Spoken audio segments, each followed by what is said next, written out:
Hello, celebrity gossip enthusiasts. I'm Us Weekly's entertainment director, Travis Curtin, and you're listening to Us Weekly's Hot Hollywood podcast.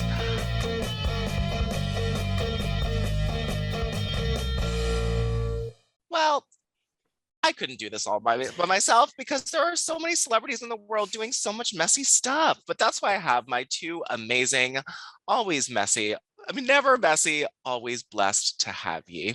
Sarah Huron, how are you today?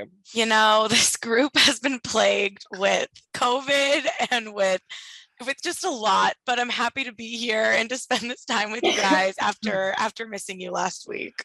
Yes, cut to the coughs from Miss Gwen Flamberg. I mean, guys, I went 2 years without the big C. How did it happen?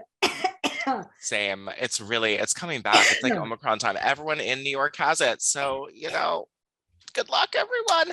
Well, we are going to distract you from all of the COVID mess because there's a lot of really, really shocking celebrity stories, a lot involving the Kardashians, Ray J, sex tapes from 20 years ago.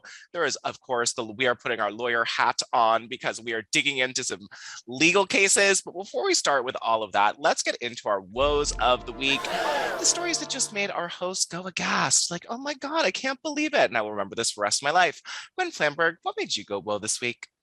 Oh, it is a tale of beauty and fashion.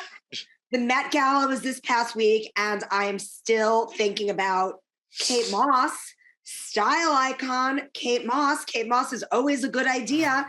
Looked like she was a dang teenager on the red carpet at the Met Gala with glowing skin, chiseled cheeks, cherry red lips, done by her BFF, Charlotte Tilbury's niece, Sophia Tilbury. Cute. Who is becoming an A-list celebrity makeup artist in her own right. Of course, Us Weekly had the exclusive on exactly what skin prep and makeup Kate did to look she looked the best she's ever looked. Yeah, I'm agreed. wondering if there might have been some plastic surgery there, but I'm still reporting that out, you guys. It could just be all Kate all the time. There's a really good facial in there. There was a definite Lord Gavin Great. facial. Guys, go to usmagazine.com/stylish and read all about exactly how she prepped. But what also blew me away is that Kate walked the red carpet with her daughter, Lila Moss, who's becoming a supermodel in her own right. She was just on the cover of British Vogue. They both stunned in Burberry, designed by Riccardo Tisci. Of course, Kate was wearing a black velvet off one shoulder trench dress, while Lila was wearing a very youthful, sheer beige number. And of course, she was rocking the number one accessory at the Met Gala, which was an insulin patch, because Lila has type 1 diabetes. And she showed that, it's cool if you have to wear a patch to monitor your insulin, it can be visible. And I think that that's something that so many young people who have diabetes will look up to and, really kind of relate to. And this is a positive moment for fashion. Thank you, Lila. Thank you, Nick Jonas, for the type 1 diabetes, representation. That's my diabetes hero, Nick Jonas. Absolutely. With the shirtless selfie pic, who could forget the Nick Jonas one? A little bit longer. I know. I said red dress last night. No one knew what I meant. And don't forget, every time you order an espresso martini, to thank Kate Moss, because she's the one who invented it. She went into a party. She went into a party and said, I want something that'll wake me up and me up. And thus the espresso martini was invented. Thank you, Kate Moss. She also invented the flirtini, which I call the Kate Moss, which is champagne and vodka. She went through a lot of experimentation, but thank you, Kate. Little trivia for you. Sarah Huron, what made you go whoa this week? I hope it was finding out that Kate Moss invented the espresso martini. It was. I love espresso martinis. And is that Lauren Conrad crying on your shirt? Because that also made me go whoa. It's just...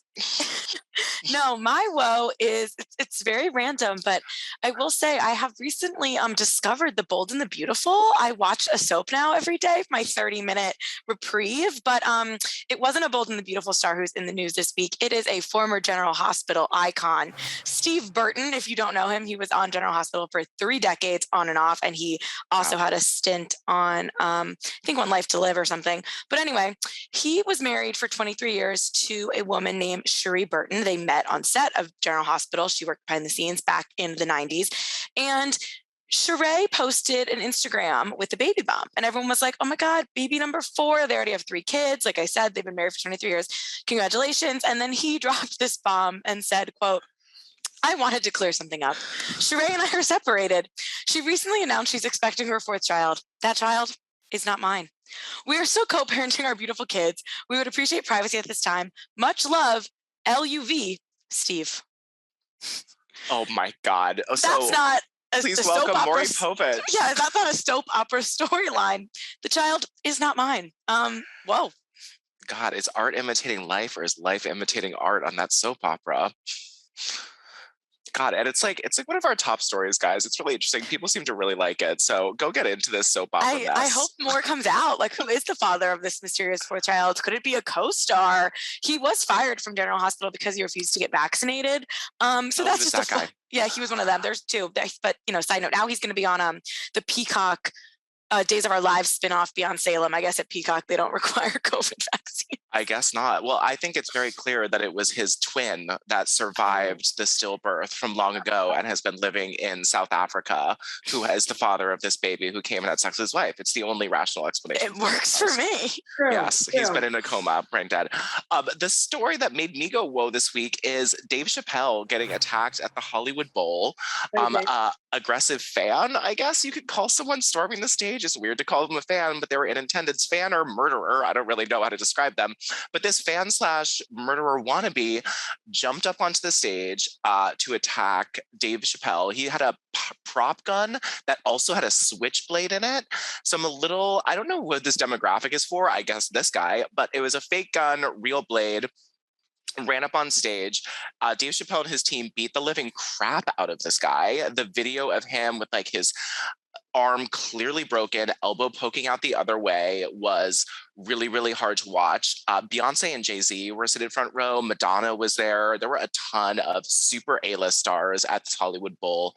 Netflix is a joke. Concert, and they could have attacked Beyonce. She was like 10 feet away. If he decided, he could have won, and that would just be a national tragedy. And that just really made me go whoa this week and sort of blew me away. And just a really rough note, this is the same security detail that was at the Travis Scott Astro Festival. It was the same security team from Live Nation, and they were the same ones who were there in Vegas when the sniper killed all those people. So I really think we should stop hiring this security company, or they need to change the way they work, because that through line is really, really made me go, whoa. But wait, guys, something that I thought of when this happened, could this person have been influenced by the Will Smith incident? Because if it's okay for Will Smith to jump up on a stage and attack someone, a comedian, yeah. Is it okay for anybody in the audience who might be a little tweaked one night to say, I'm going to rush that stage and punch this guy out? Like, consequences. Come on, Academy, do better. Very, very possible. Scary moment. Dave Chappelle has been problematic in the past, but no one deserves to be attacked with a fake gun, real knife on stage. So, hope it doesn't happen if you again. don't like Dave Chappelle, don't go to a Dave Chappelle show. Right. Yeah, you had to buy tickets. Right. It's a 23-year-old who attacked David Chappelle. We don't know anything else really about their intentions, but we will bring more to you from the Hollywood Bowl and the people who want to attack celebrities. Just don't do it. Just don't do it. Well, let us get into some of the news. Well, Chris, Khloe, and Kim have been acquitted or not forced to pay. Again, we're not lawyers. I don't know the fee, but they won. Kylie.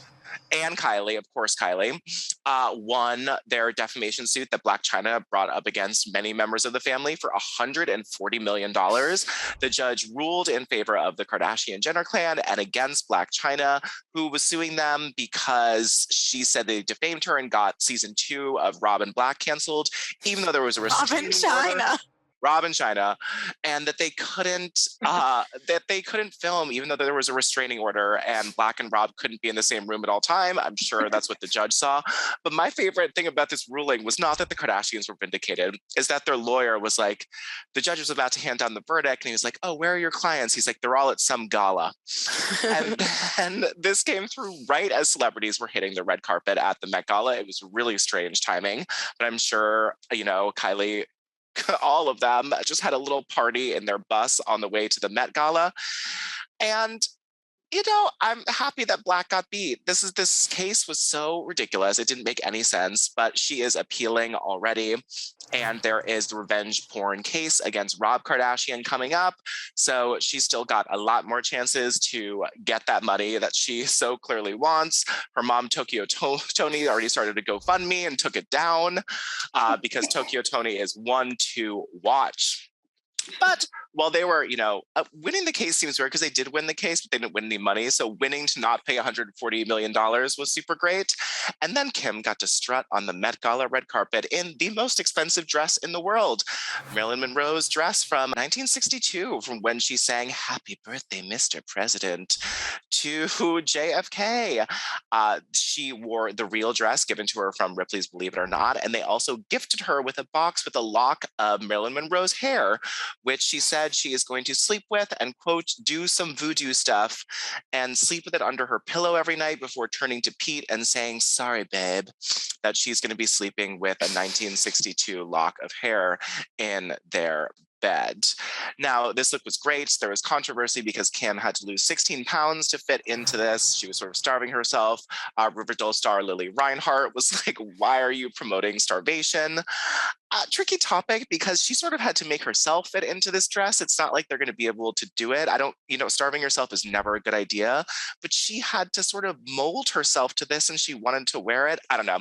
It's a strange thing. What did you guys think about her dress? I mean, I don't even know where to start. Let me first just say that she looked kick-ass in the dress. She looked amazing in the dress. Her body looked amazing, but we know that it's not her body and that she starved herself for 3 weeks. Right. To lose temporary 16 pounds, to fit into the dress. But beyond that, I find the whole thing extraordinarily disturbing. Number one, that she thought it was appropriate to borrow an archived piece of history that was in a museum. Number two, that the Ripley's people lent it to her. Was that for free? I'm not sure. Does Ripley's need the PR so badly? I'm sure that's what it was. I mean, I can't remember the last time I thought about a Ripley's Believe It or Not. I'll tell you that. But I'm sure much like Disney and Dollywood and strange theme parks, there are people who make pilgrimages to Ripley's Believe It or Not in Florida all the time. They want relevance. So they went for this. But, archived pieces are in a museum for a reason. They're not meant for, literally 3 minutes of fame on a red carpet. Because what I also find disturbing is that she only wore the actual dress to be photographed on the red carpet. Yeah. And then homegirl slipped into a replica of the dress for the rest of the night. I mean, if that is not the reality world we live in, I don't know what is. Then she bleached her dang hair platinum blonde. Chris Appleton did it. He told us it took 6 hours, but it didn't even look good, guys. And I kind of like her blonde. Monroe.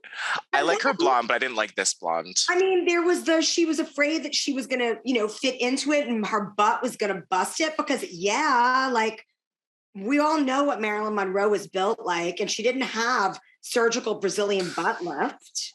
I mean, I'm so confused by so much of this. But the most disturbing part, and I'm sorry, and then I'll wrap it up, Sarah, and I want to hear what you have to say. The most disturbing part was that Kris Jenner dressed up as Jackie O, who was the wife of John F. Kennedy, who Marilyn Monroe, who Kim was dressed as, had an illicit affair with. Yeah. Which also made Marilyn Monroe extraordinarily sad and led to her death. Yeah. So what in the holy F is happening here, people?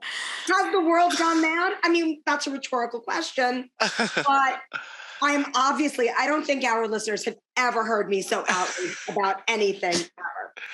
No, she has Mic drop. I mean, you definitely have valid points there. I think the Jackie O Marilyn connection of it all is the weirdest thing as well. And not a lot of people are talking about that. I think the 16 pounds kind of overtook. And listen, I mean, the Kardashians want us to talk about them. And guess what we're doing? We're talking about them. So that's obviously, when I ask why they did that, that's why they're doing this. But I mean, I don't know much about fashion. You know, the Met Gala is like my least favorite day of the year. But Gilded Age, I was expecting not Marilyn Monroe and Jackie O. I didn't really get it. Did you have like naked, weird goth dresses on your bingo card? No. Because I sure didn't. No. We should have known from her dress last year. It was nude with crystals all over it. Yeah, it just, everyone looks kind of bad in my opinion. It was really bizarre. Like, yeah, I mean, American fashion is about puffers, but like, why Gigi Hadid? Why? I think it was a bit of an homage to Andre Leon Talley, but still. I mean, it looked like an ode to Cardi B's dress she wore 2 years ago by Terry Mugler. And then you had all these people in like bondage stuff. Like, yeah. And then this kind of like Madonna moment. Like, no, the Costume Institute exhibit that this is meant to raise money for is showing fashion from the late 1800s, the true Gilded Age, to the mid to late 1900s, which takes it to about 1970. I just do not understand where everybody's head was at. The only thing I'll play devil's advocate with is the Kim thing, which like at the end of the day, do I think it's a good idea for someone who so many people look up to and who like has done so much for like women's bodies, even though like there's obviously surgery involved, like there is always something to be said for the Kardashians being curvy in the era of like where Stick Thin was in, your Kate Moss was whatever. But even Miley Cyrus' body was in that, and then the Kardashians sort of took that. Yeah, over. so there was something to be said for that. But I mean, you're naive if you obviously don't think there was surgery involved in everything happening here. But like, so I don't think it's a great idea to be talking about losing 16 pounds in 3 weeks or to do that. And it was interesting to hear her say like how she did it, like sauna suits and the way she was working out. And she said, I didn't starve myself, but then on Instagram, she was like, I'm starving, like looking at donuts. But we see actors do that all the time. And it's not healthy, but it's like for their craft. So like, are we going to say the next time an actor loses weight to play someone with AIDS or gains weight to play someone going through something that's dangerous? Like it is, but it's for their craft. So for Kim, her job is to go to the Met Gala and get people to talk about her. So in theory, I mean, technically, it's not a great thing to brag about, but it's also nice, almost good that she told us she did these extreme things, because for her to think she looks like that would also be insane. Because even the pictures from the White House Correspondents' Dinner a few days earlier with Pete, I remember being like, oh, she looks tiny. And it looks like her and Khloe both, there's been some stuff taken out of the butt because, oh my God, they're both so little. Absolutely. But I totally noticed those pictures of her and Pete that she looked even smaller than normal, and I was confused. And then it made sense when the Marilyn thing was all confirmed. I was just wondering that, you know, Kim's ass is obviously insured. And if her ass had ripped that $10 million dress, is that what the insurance is there to pay out for? Because that would be a really good use of that insurance policy. If her ass is insured and then she busts that $10 million dress open, I mean, what a smart move to have it insured by that company in London that does it.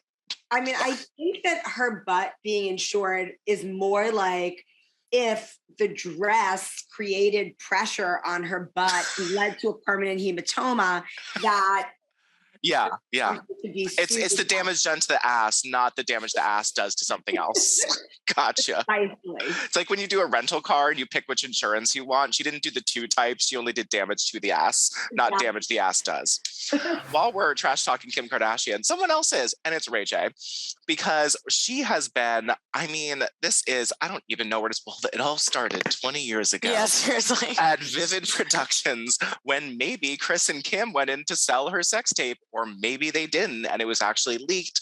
And then her and Ray J just did their best to, you know, have it shut down. And when that didn't work, reached a financial deal and did wind up making money off of it. We're not sure, but Ray J has something to say about it. Now, he did an interview with the Daily Mail, and he says, I've sat in the shadows for over 14 years, allowing the Kardashians to use my name, to abuse my name, make billions of dollars over a decade and a half, talking about a topic that I've never really spoken about, talking about the sex tape ago. He says, I never leaked anything. I never leaked a sex tape in my life. It has never been a leak, which is the important part. Now, Ray J alleged that he didn't possess this secret second tape, which is the reason they're all talking about this, on the new Keeping Up with the Kardashians on Hulu, Kim has this very emotional scene where she's crying, saying that Kanye met with Ray J for 4 hours at LAX, which I don't really understand, but they met at LAX for 4 hours. And Kanye says that he got a laptop with the second tape on it, Santa Barbara and Sex with Kim or something it was called. But Ray J says that there was no other sex tape because Kim had the sex tape and this other second one in a Nike box under her bed. Ray J says there were just some intimate videos and text conversations and mini videos on probably, a 2008 video phone that were taken that he gave to Kanye. Now, he says that he's, coming forward about this to the Daily Mail because he says that Kim is lying. Because that was clear that they paid the most, but it's that Kim is talking about this and crying hysterical tears, talking about the second sex tape, and Ray J is like, first of all, I did not blackmail you with a second sex tape. You are lying, putting like disgrace on my name. And he's saying that Kim and Chris are the ones who originally leaked this tape. So thinking that Ray J was sort of a scumbag forever for leaking this tape was one thing, but bringing it up all again on Hulu and saying that he was trying to extort her a little bit with a second tape just was too much for him. Brandy, his sister, Iconic Songbird, posted today and she says, someone who loyal will eventually snap, something along those lines, that's not exactly what it said, but she was like, a loyal person will snap eventually was the gist of it. And it's really just a sad situation. I never thought I'd say this, but I'm sort of believing Ray J in this situation. What do you guys think? I totally do. I mean, I've long thought that it was a plot to, make Kim famous. And I believe that Kris Jenner worked with Ray J's team to, put it all out there. That was just always like my hunch. Yeah. Yeah. I don't think that's really the part that people would disagree with. I think that, it's someone, I don't think they're ever going to admit that, but I definitely think that makes sense.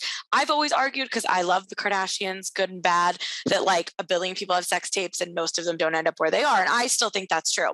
However, is the timing that the new show was launching on Hulu, and then we were going to, have the parallel of season 1 of Keeping Up with the Kardashians about Kim's sex tape. Now the new show, The Kardashians, season 1 is about the sex tape.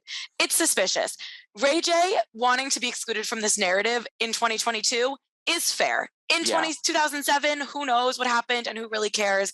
But I'm sure that he is sick of it. But then there's the weird aspect of Ray J's manager was the one who kind of started all this by dropping that bomb in that interview when they were filming these episodes of The Kardashian Show. Please say his name because it's so funny. I don't even know it. What is it? Whack 100. Oh, yes. Whack 100. I forgot. Whack 100 went on some show and said that he had this tape, which is what prompted Kim to start talking about it on the Kardashians. So Ray J, are you mad at Whack too? Or are we just mad at Kim? And where is Whack 100 now? What are the origins of this name? What's in a name? Whack. But also Ray J leaking his alleged DMs with Kim is super interesting if you want to read those on the Daily Mail, because Kim kind of apologized and she was like, I get it. You'll see next week's episode. It's about Kanye getting the tape back from you. But then he was like, that's not how that happened either.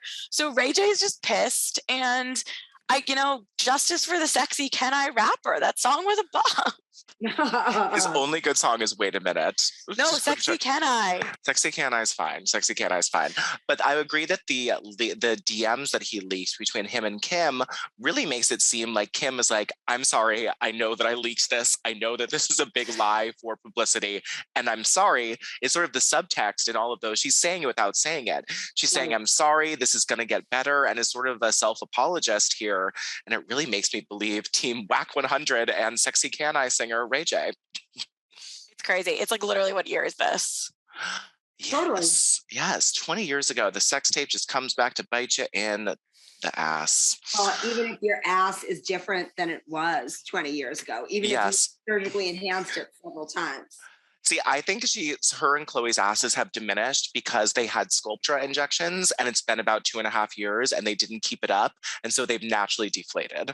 Very possible. Because Sculptra's super, super firm for 1.5 years. And then at 2 years, it's gone. And I had heard that they were getting Sculptra microinjections for the time when their asses were just growing at an exponential pace every day. Interesting. Yeah. So I think they're just sort of going with the fashion, just not re-upping on the mega big booties. Sarah Huron, why don't you take us into the custody battle between Christina Hack, formerly Anstead, now Flippity Floppity. I forget her new real last name. I mean, I will tell you really quick that yes, born Christina Hack. Yes. For a long time, Christina Anstead. Briefly, a long time Christina Almusa. Yeah. Briefly, Christina Anstead. Now Christina Hall. Okay. Yes, now Christina Hall. Okay. She, who is, my favorite person that I've never actually heard speak or see do anything. God bless Flip or Flop, and Christine on the Coast and all her 75 spinoffs on HGTV. Anne Anstead, who is her second husband, who she shares 2-year-old Hudson with, is seeking sole custody of this 2-year-old. Anne Anstead is also the one who's now dating Renee Zellweger. So, get a little A-list in there. Well, Heather and Todrick are off, on their own, and they have the 2 older kids are with Todrick. No kids yet with Josh. I'm sure it's coming. But yeah, he filed this emergency lawsuit, order to try to get sole custody of Hudson. And it was pretty shocking because he made some pretty wild allegations about how often that Christina actually spends time with Hudson.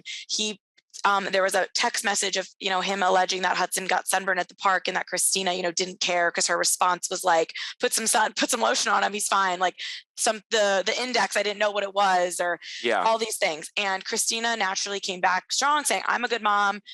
The way he's calculating these hours is not even accurate. He's saying, this day, that day. And there are days that, I'm taking Hudson from him when it's his day, like he's painting it out to be something.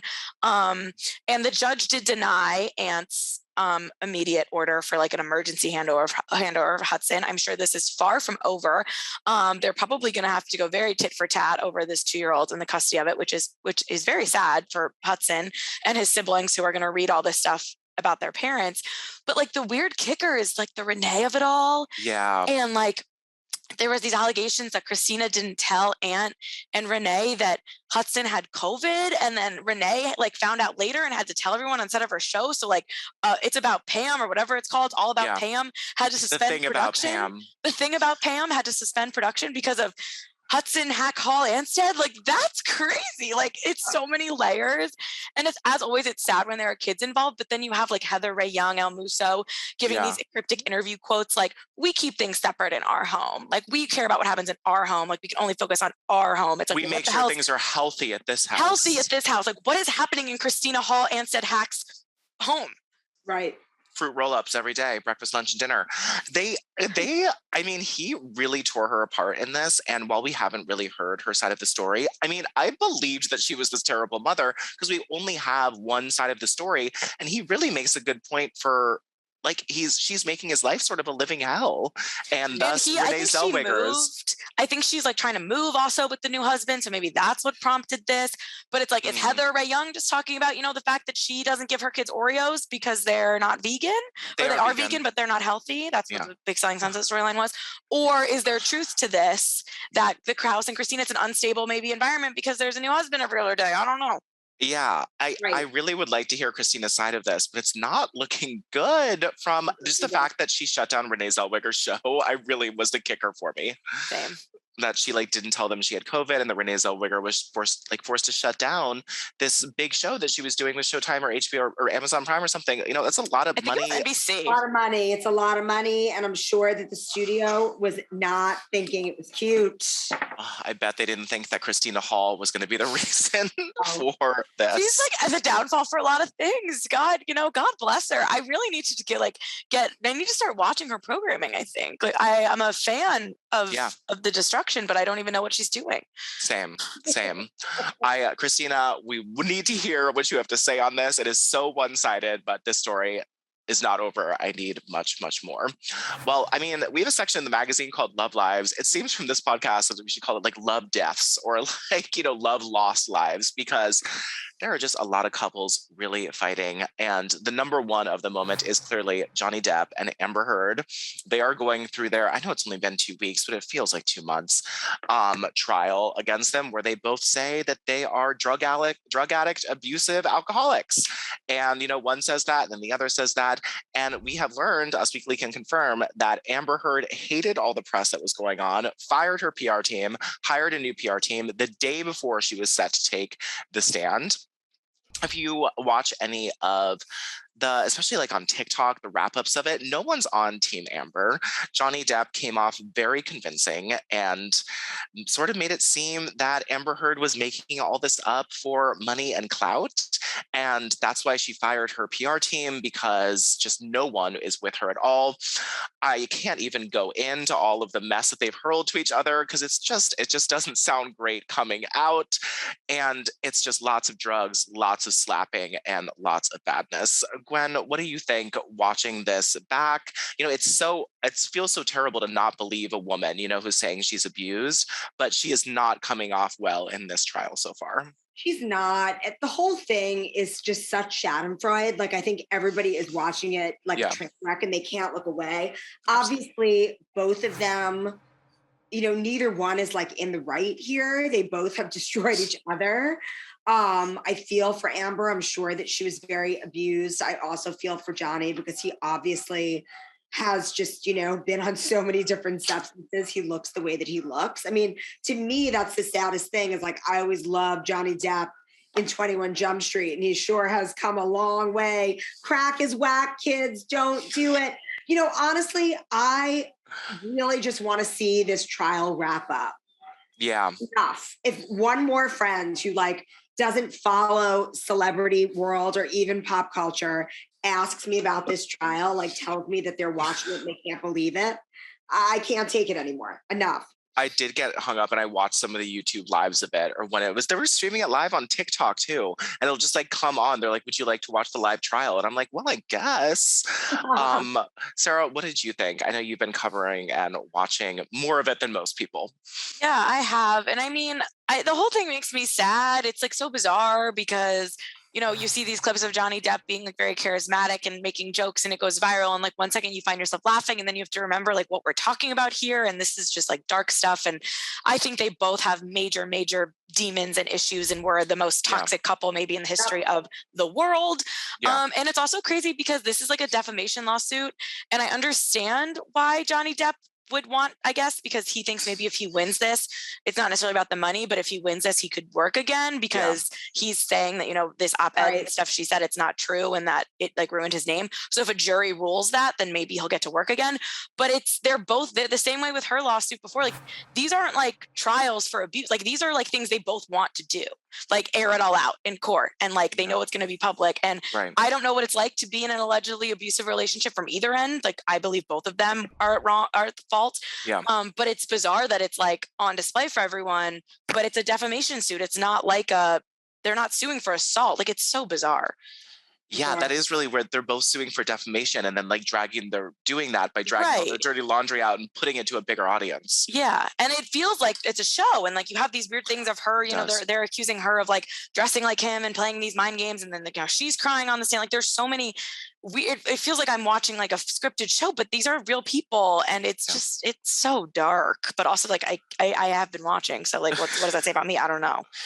Yeah, we all love it. I think that's a good way that both of them are wrong, both of them are toxic for each other, and hopefully they'll be lovely with other people and are just really bad with each other. And James Franco and Elon Musk did not have to testify, because otherwise it definitely would have seemed like a scripted TV show. Yeah. I wish Elon Musk testified. I do too. I do too, actually. Well, maybe next time. Well, let's move on to Meghan Markle and Prince Harry. Netflix canceled her show, y'all. Little Pearl happened. Well, Netflix has been sort of embroiled in a little bit of an issue after losing a huge base of their subscribers. They had to do this huge push to cancel a lot of their programming. They're tightening the purse strings, cleaning it up there at Netflix, because people don't want to pay for them as much anymore.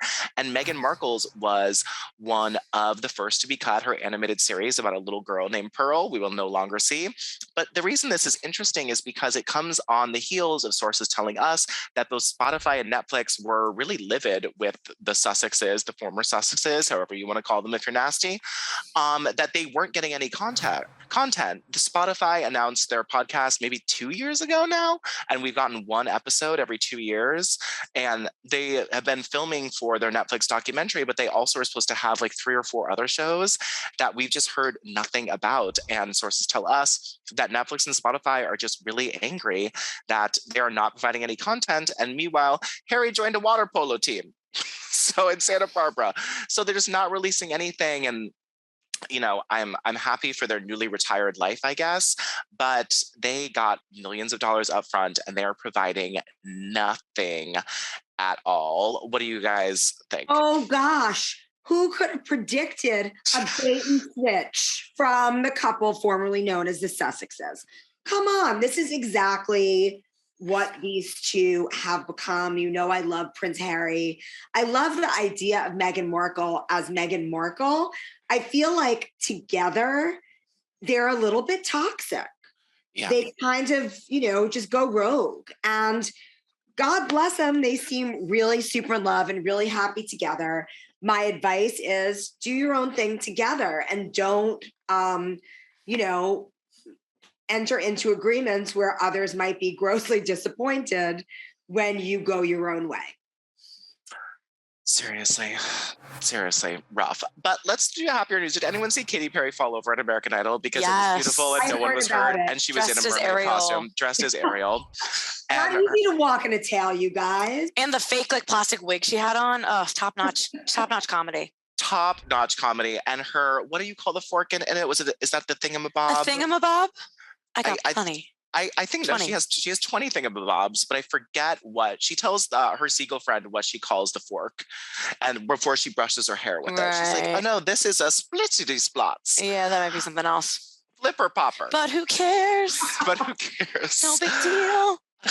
That was just a little bit of levity because her falling over that mermaid costume and almost stabbing Lionel Richie in the eye with the flipper flopper was fantastic. But let's go back in the darkness of it because we're going to talk about Dingle Hopper. Just confirmed. Dingle Hopper. It's a Dingle Hopper. Oh my God, I'm such a bad Disney princess stan. You are. It's clearly a Dingle Hopper, Sarah. But if there is too much grossness in the world between couples fighting each other and the next couple that we're going to talk about, just watch Katy Perry lovely, just lightly fall over, not hurt at all. It was like a slow fall that you don't even feel bad about watching in a mermaid tail.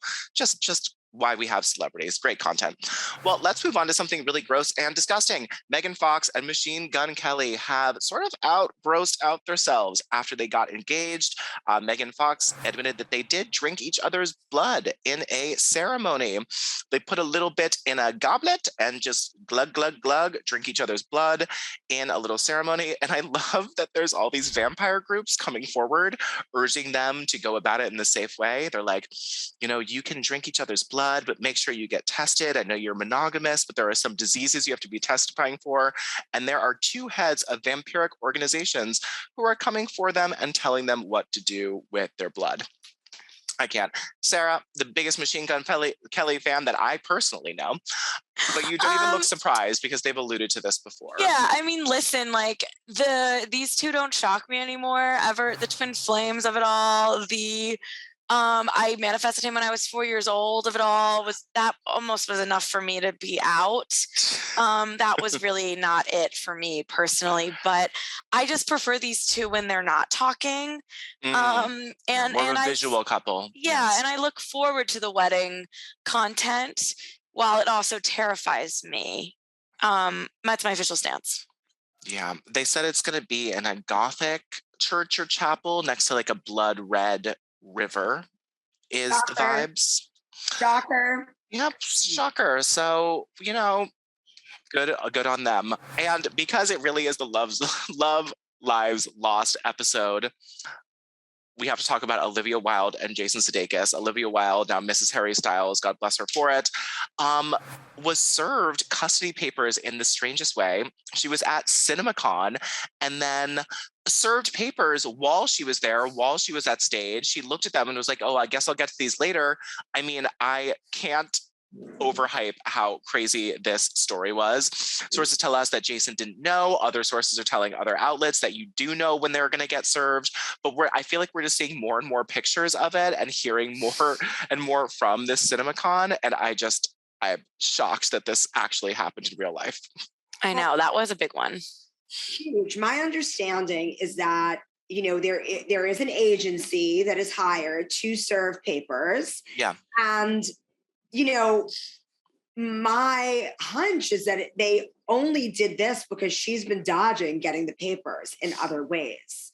So, did somebody a little bit more in the know sort of tip them off to this would be a way to do it? Someone, like old Ted Lasso himself, who understands what that event is and who would be there and the cameras would be there. Maybe, who knows? I feel like all's fair in love and Harry Styles, absolutely. But you've got kids and kind of not really being present for your custody agreement is, I don't know. I've lost a little bit of respect for Olivia Wilde and all this because she's a mom and evidently it's like she's just been following, Love on Tour and her kids are sort of, at home with nannies. Jason's been working a lot. I don't know. I think it's nobody really knows what's happening inside a relationship but the two parties. So nobody can speak for either Jason or Olivia, but this just has kind of gotten to a crazy place and there are kids involved. Well, speaking of crazy places, let's talk about the Church of Scientology, because Elizabeth Moss has this new crazy interview with the New Yorker where they really, and good on this journalist, went there and asked her about Scientology. So they sort of asked her in a direct way. They asked her if Scientology is really a, quote, dangerous cult. Because there are multiple investigations and reports over the last years, thank you, Leah Remini and everyone else, who have, come against the church. Just to remind you, they have been accused of systematically trafficking people and forced labor, even children, forcing labor, trafficking them all over, inhumane and barbaric treatment, isolating from families, they just abuse overall, real bad stuff. So talking to the New Yorker, Elizabeth Moss at first didn't appear to want to say too much about Scientology because she didn't want her viewers to be, quote, distracted when they watched her performances on Mad Men, Handmaid's Tale. Take your pick. She's in lots of stuff. But then she told the writer, people can obviously hold in their mind whatever they want to, and I cannot control that. It's a place that's very open to welcoming in someone who wants to learn more about it. I think that's the thing that's probably the most understood. I think we understood that they like to recruit people. Yeah. And then, it was that's the one thing we can all agree on here is they like new members. And then the New Yorker journalist brought up the organization's authoritarian attacks and reported abuses, which include mind control, making family members cut ties with their loved ones. And Elizabeth Moss responded saying, I would just encourage people to find out for themselves. It's sort of why we're asking you right now, Elizabeth Moss. She says, I've certainly been guilty of reading an article or watching something and taking that as gospel. Obviously, something like religious freedom and resistance against a theocracy is very important to me, i.e. The Handmaid's Tale. But Leah Remini had something to say. She responded, she says, since there's talk today about a current celebrity Scientologist, I want to remind everyone that Scientology has a long history of forcing women in its workplace to have abortions. Hundreds of former Scientologists have spoken out about this, about lots of forced abortions in The church. Elizabeth Moss is sort of like the last celebrity that's hanging on, right? For Scientology. I don't know if they're like treating her super And well I and she isn't can't Tom leave. Cruise still very much. Of course, but he's never leaving. Yeah, no, Elizabeth Moss is a joke to me personally. I think the fact that she's even the star of The Handmaid's Tale shouldn't be a thing because of the cult that she's a part of. Scientology, please don't come for me. I'm scared. But also, they have my number and address. Don't worry. Yeah, I'm sure they have mine too. But I think that I don't watch that show for that reason. I don't think that that's cool. And also, I think that her pretending that she was just in the bathroom when Leah Remini won her Emmy for Scientology in the Aftermath, like, at least own it. If you're going to, be a part of this, at least say, I don't believe in the way that she spoke out about something that I believe in. I would respect that more than pretending you were in the bathroom. So Elizabeth Moss, like, go away. Tell her. That's such a culty thing to say. Like, find out for yourself. Yeah. Learn more. It's like you're still recruiting. Come people. over. Exactly. Let this church tell you why you're sad after you grab this machine. And give us thousands of dollars upon taking one step in one breath. Yeah, very, very expensive to be a Scientologist these days. Thank you to my hosts, Sarah and Gwen, for helping me spill all of this piping hot celebrity. Lots of heated issues and discussion this week between all of us. We love to see it. Again, this is Travis Cronin, Us Weekly's Hot Hollywood podcast, with your weekly peek into the glamour, glitter, fashion, favorite celebrities. Because after all, they're just like us. Thanks, guys. We'll be back next week.